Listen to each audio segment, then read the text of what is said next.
Hello, I'm Gail Ellis and welcome to PEPELT, Picture Books in European Primary English Language Teaching. And this month we are celebrating the life and work of John Birmingham, who died in early January this year, leaving behind him over 60 picture books. I've chosen 4 books to present today, which span a period of 23 years in his career, from 1973 to 1996. And what I really appreciate about John Birmingham's work is that he never speaks, writes, or paints down to children. He always treats them with the utmost respect. And he said, children are not less intelligent, they're just less experienced. And I quote here from the Magic Pencil children's book illustration today. I feel that above all, my audience is not just children, it's much broader than that. It's people. And whilst I'm working towards simplification, I'm trying to steer away from childish things. And he does just that. His books combine words and pictures which reflect the worlds of both adulthood and childhood. So the first book I'd like to share with you is Mr. Gump's Motor Car. This is a sequel to Mr. Gump's Outing, presented by Sandy. Mr. Gump's Motor Car was published in 1973, and this edition is published by Picturebooks. And you can see that it doesn't have his distinctive signature here.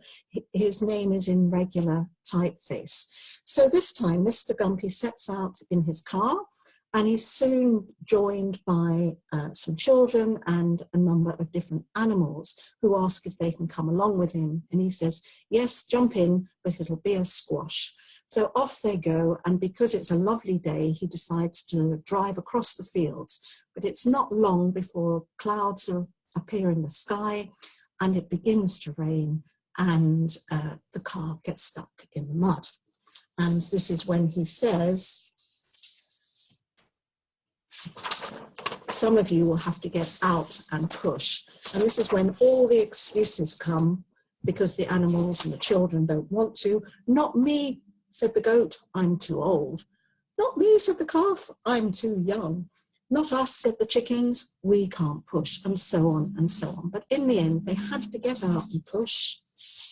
And let's listen to this wonderful, rich language. They pushed and shoved and heaved and strained and gasped and slipped and slithered and squelched. What rich language. Now, I wanted to check whether or not any of these words appeared in the Cambridge Assessment combined vocabulary lists for the Young Learner Test starters, movers and flyers. And only the word push appears, not even mud. And it shows how picture books provide children with this rich exposure to authentic language in meaningful context. It's child-friendly language and language that's anchored in the world of the child. So they all get out and push, and finally the car gets out of the mud, and the sun comes out again, and the story ends with them all having a swim in the river. Now, the illustrations are typical of John Birmingham, these beautiful line drawings and pastel colours. And he says, goodbye, Mr. Gumpy, come for a drive another day. So it sends a strong message about sharing and helping each other. And I'd also just like to point out that there are story notes in the Storytelling Handbook for Primary Teachers. This is the very first edition of this handbook, published in 1991. The next book I'd like to share is The Shopping Basket. This is one of my favourites. This is one of my favourites as well, published by Collins Picture Lions, and we can see on the front Stephen and his shopping basket. And inside on the title page, we have an illustration of an urban landscape, which I assume is London. And Stephen's mum sends him out on an errand to buy some groceries. Pop down to the shop for me, will you, Stephen, and buy 6 eggs, 5 bananas, 4 apples, 3 oranges for the baby, 2 donuts and a packet of crisps for your tea, and leave this note at number 25. So off he goes, and he finally arrives at the Diwali stores.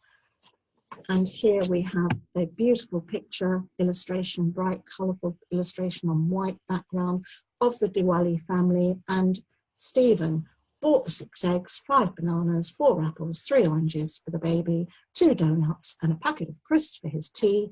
But when he came out of the shop, there was a bear. "I want those eggs," said the bear, "and if you don't give them to me, I'll hug all the breath out of you."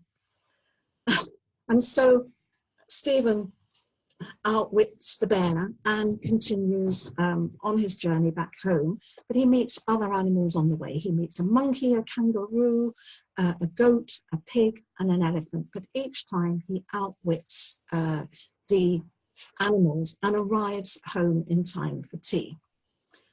"Where on earth have you been, Stephen? I only asked you to get 6 eggs, 5 bananas, 4 apples, 3 oranges, 2 donuts and a packet of crisps. How could it have taken so long?" So you can see that this story contains lots of repetition. There's lots of opportunities for prediction, for developing the memory, for subtracting, for sequencing, and the children can actually write their own version of the story with food items of their own choice and animals of their own choice. Now, I have personal memories, very fond personal memories of reading this story with my own children, and we had a great time transferring the language and playing with the language and creating our own little role plays. So you could also perhaps use it to teach children how to ask things politely, to contrast with the language used in the storybook.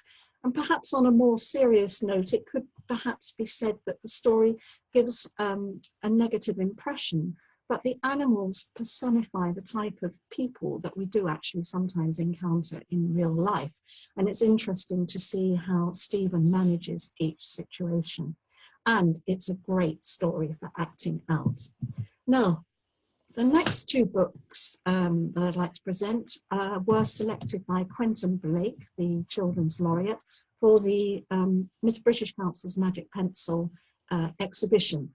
And the first one is Aldo. We can see here we've got the John Birmingham signature up here. And it's the story of a lonely girl and her imaginary secret friend, Aldo. And with Aldo, she forgets all her fears and is happy. And the illustrations, again, are very typical of John Birmingham, line drawings and white background. But this book is interspersed with magnificent, colourful double spreads.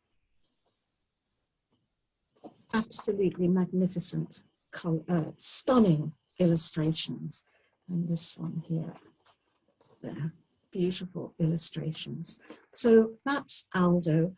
And the last title I'm going to present is Cloudland by John Birmingham. And this is Albert, and Albert is out walking one day with his parents, his mum and dad, in the mountains, and he manages to slip off a cliff. And of course his parents are very upset about that because they love his dear, here they are, they love their dear Albert. But fortunately, the cloud children see Albert fall and they make him light enough that he can float in the clouds. And Albert spends a night and a day playing with the children, the cloud children, but then he gets homesick and he wants to go back to his parents. And the Queen arranges for a cloud to float close by the house. but not before they have a big tea party with the man in the moon. Now the illustrations, I mean, this is a fantasy book, and it will really stretch children's imagination. And the illustrations are just spectacular. It's a mix, there are a mixture of photography, and John Birmingham actually took the photos himself, of paint, of collage, and of pen and ink drawings. Spectacular, beautiful, beautiful drawings that Lauren Child, the current Children's Laureate, described as works of art. And there are some excellent story notes written by Carol Reed on the British Council's Teaching English website. We will add the link to those. So that's it from me. These are the 4 picture books, and I'd just like to say a big thank you to John Birmingham for leaving us with so many wonderful picture books that will be read by future generations and read aloud by future generations of children, parents and teachers. Bye.